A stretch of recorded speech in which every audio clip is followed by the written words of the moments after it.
Hello बच्चों, Umesh Gupta sir 1265 YouTube channel पर आप सबका स्वागत है। आज मैं फ्यूचर टेंस के सभी पार्ट्स को पहचानने का प्रोसेस बताऊंगा। पूरी वीडियो ध्यान से देखें, बीच में न छोड़ें, इसलिए एकाग्रचित होकर के मेरी वीडियो को बड़ी तन्मयता के साथ देखने का प्रयास करें और सीखें कि कैसे फ्यूचर टेंस के सभी पार्ट्स को पहचानते हैं।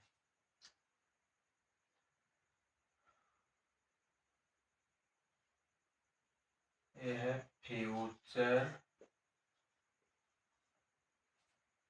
टेंस के सभी पार्ट्स की पहचान करना।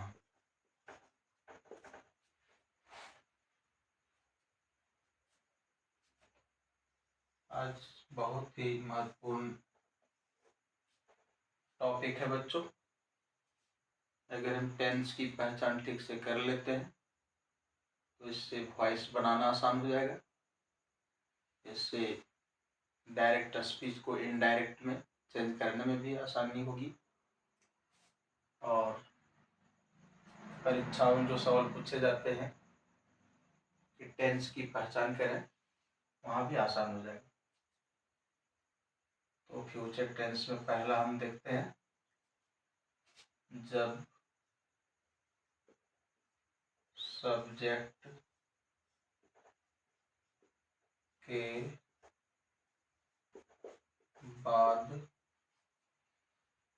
शैल या विल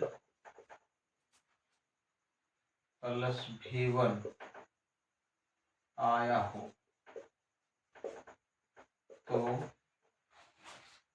वह सिंपल फ्यूचर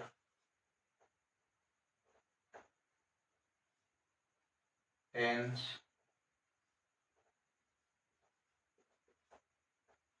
का होता है। जैसे राम will go या I shall come, they will sell pigs। तो पहला सेंटेंस में सब्जेक्ट के बाद विल, इसका V1 आया है। दूसरा सेंटेंस में सब्जेक्ट के बाद सेल प्लस V1 आया है।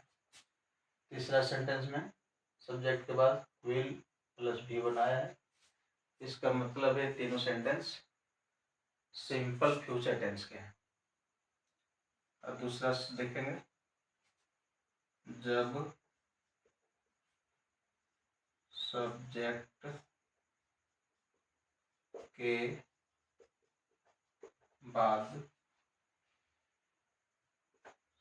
Cell oblique will plus B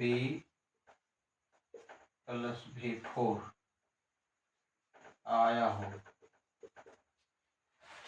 तो वह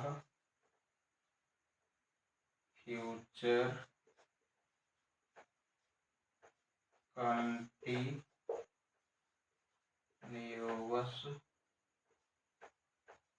टेंस का होता है। जैसे Sita will becoming, he will be dancing। तो इसमें देखो बच्चों, सब्जेक्ट सीता के बाद विल आया है, फिर बी आया है, फिर बिफोर आया है। यहाँ भी विल बी प्लस बिफोर आया है। इस तरह के जो वाक्य हैं ये फ्यूचर कंटिन्यूअस टेंस के होंगे। और तीसरा है जब सब्जेक्ट के बाद शैल या will plus have plus V3 आया हो तो वह future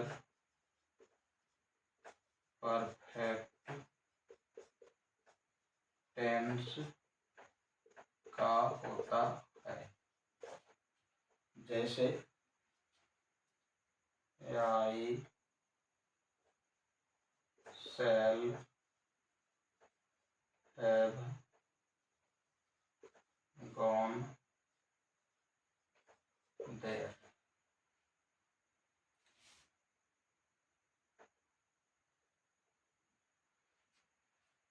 They will have eaten। तो यहाँ shall have प्लस V3, यहाँ will have प्लस V3, इसलिए ये दोनों वाक्य फ्यूचर परफेक्ट टेंस के होंगे।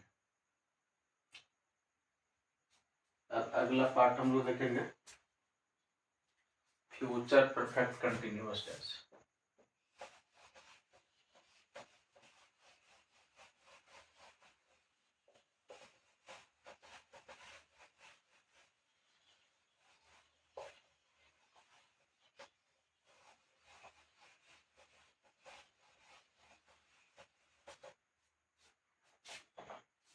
जब सब्जेक्ट के बाद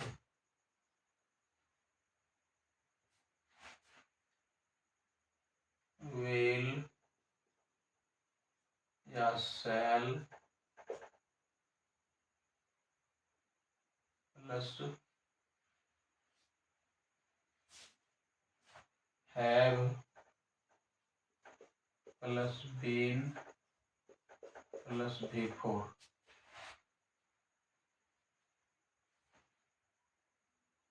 हो तो वह फ्यूचर परफेक्ट कंटिन्यूअस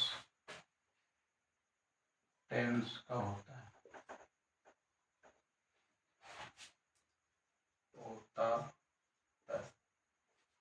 जैसे आई shall have been playing। यहाँ सब्जेक्ट के बाद shall लगा हुआ है, have लगा हुआ, will लगा हुआ, before लगा हुआ। You will have been going। इस तरह के जो वाक्य हैं फ्यूचर परफेक्ट कंटिन्यूअस टेंस के होंगे। तो धन्यवाद बच्चों, आप तीनों टेंस के सभी पार्ट्स को पहचानने के तरीके सीखे हैं। इसे जितना आप रिवाइज करेंगे, जितना अभ्यास करेंगे, उतना आपका नॉलेज बढ़ेगा। इसलिए आप बहुत तन्मयता के साथ एकाग्रचित होकर के इन सारी चीजों को समझने का प्रयास करें। ऐसा यदि करते हैं तो वॉइस बनाना आसान हो जाएगा, डायरेक्ट स्पीच को इनडायरेक्ट में बदलने में सहूलियत होगी। जब कोई टेंस चुनने की बात आएगी तो आप आसानी से टेंस चुन लेंगे। धन्यवाद बच्चों। अगर आपको ये वीडियो अच्छा लगा तो लाइक करना न भूलें, अपने दोस्तों को भी शेयर करें। यदि कोई मेरे चैनल में नए जुड़ते हैं तो सब्सक्राइब कर दें, ताकि जब भी हम वीडियो बनाएं तो सबसे पहले उनके पास पहुंचे। धन्यवाद बच्चों।